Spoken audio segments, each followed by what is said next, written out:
And now to all the news, the age of digital technology is giving entrepreneurs more room to explore opportunities for growth and expansion. While software abound and remain available at the click of a button, producing information technology hardware locally has remained a mere wish for those who dream. Our correspondent Theophilus Ilama was at an IT core talents development initiative. Nigeria is completing its walk away from analog technology. With a bustling youth population, the past 2 decades have witnessed a watershed in its quest to emerge as a technology hub. Whilst penetration may still be lower than expected, innovative information and communications technology products being produced from Nigeria are making remarkable strides in the world. While this is good news, the need to add hardware training to software development that will meet local needs is now in focus. Fast forward 20 years, what I saw in university is what I'm seeing in Nigeria now. So essentially, on the hardware 3D printing front, we're already 20 years behind. So we're playing catch up, you know. So these kinds of competitions are key. There is no software that can run without a hardware. So you should understand that the hardware part is also very important, just as the software part. In Nigeria, there's a lot of development in the software aspect, but there are very few developments in the hardware, probably due to the technicalities involved and the infrastructure.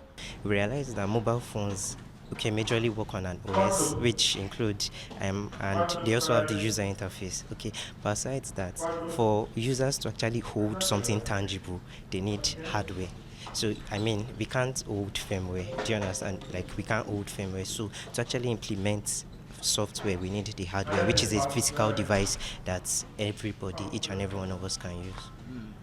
But when it comes to hardware, you need a bit more investment. Even in the process of developing, innovating with hardware, you need quite a bit more investment. And with these resources we're talking about that you need, it's not even just money. There's space investments, there's infrastructural development investments that you need. All these have to come into place. You have to have the right environment. You have to talk about things like power, the right kind of power, not just having power. I have a mobile phone here which has a whole lot of software, but without the hardware, that's the phone, I cannot operate the software. And so the call has been largely said that there must be a complementary role between the hardware and the software for the IT industry to thrive further. Nigeria's local content policy is being put to the test here as industry stakeholders continue to clamor for the immediate implementation of the policy. Hardware speaks to the physical side of human beings, okay? If you look at an aircraft, for instance, you see a fighter jet. The fighter jet, the hardware, fantastic, but as far as all of the systems that go into that, unbelievable.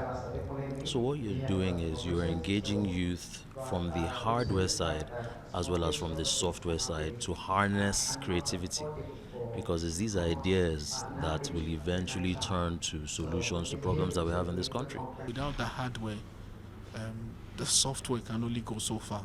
We need the hardware investment as well. It's important. Now,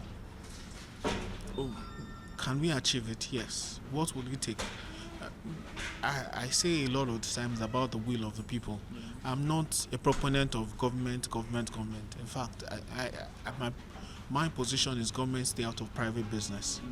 Give us the space, give us the environment, and let the private enterprise invest. Technology experts in Nigeria are hoping a new dawn will emerge with the clamor for locally produced computer hardware.